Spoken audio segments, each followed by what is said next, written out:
Some budget lines that were restored, some budget lines that were tweaked. Specifically, the governor had targeted regional superintendents. He zeroed that out in his proposed. There was money put back in. Talk to me a little bit about the decision to restore that money.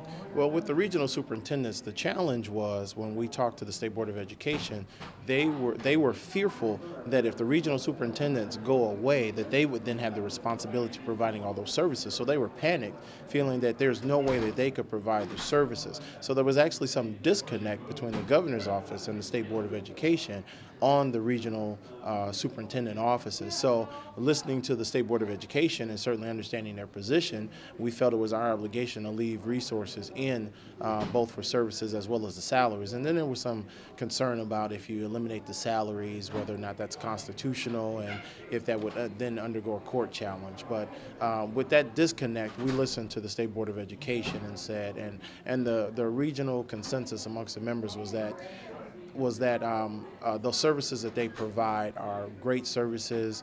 You wouldn't be able to get the economies of scale anywhere else by providing those services, so we decided to leave those items in. School transportation, the money that looked like it was going to get cut almost in half in the governor's introduced budget has been mostly restored. I think everybody took a cut, but it wasn't a drastic 50 cents on the dollar kind of thing. Well, I guess if you look at the transportation line and say that they took a cut, well, based on where from FY11, we actually gave them more money. So they increased from FY11. If you look at FY10, of course, it's a reduction, but from FY11, we actually gave them money, an additional $25 million for transportation. That was just one of the things that particularly... $4 gas?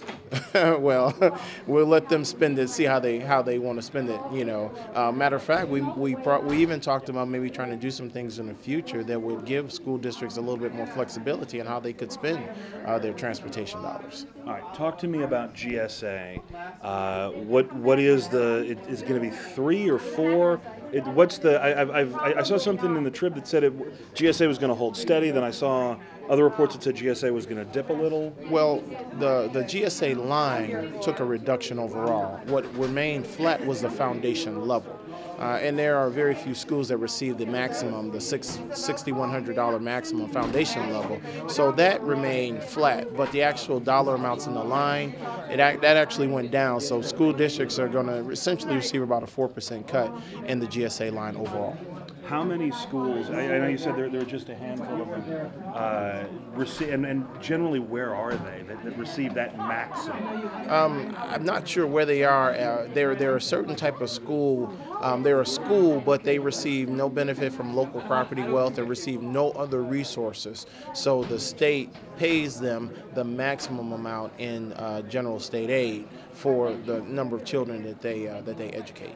4% general cut in GSA. That'll be the impact. What other sort of round numbers are schools going to get to wrap their hands around here in the next couple of days? Is that the big number that everybody's going to focus on? Well, I guess if you look at it in terms of percentage cuts, I mean, percentage-wise, you're looking at essentially a 17% cut in early childhood numbers. So if you look at percentage, some people will say that's a huge cut.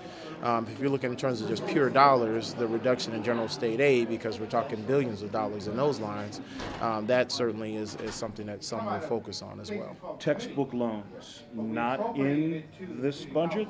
Not in the House version? Not in the House version. It was zeroed out and we left it that way. Anything else?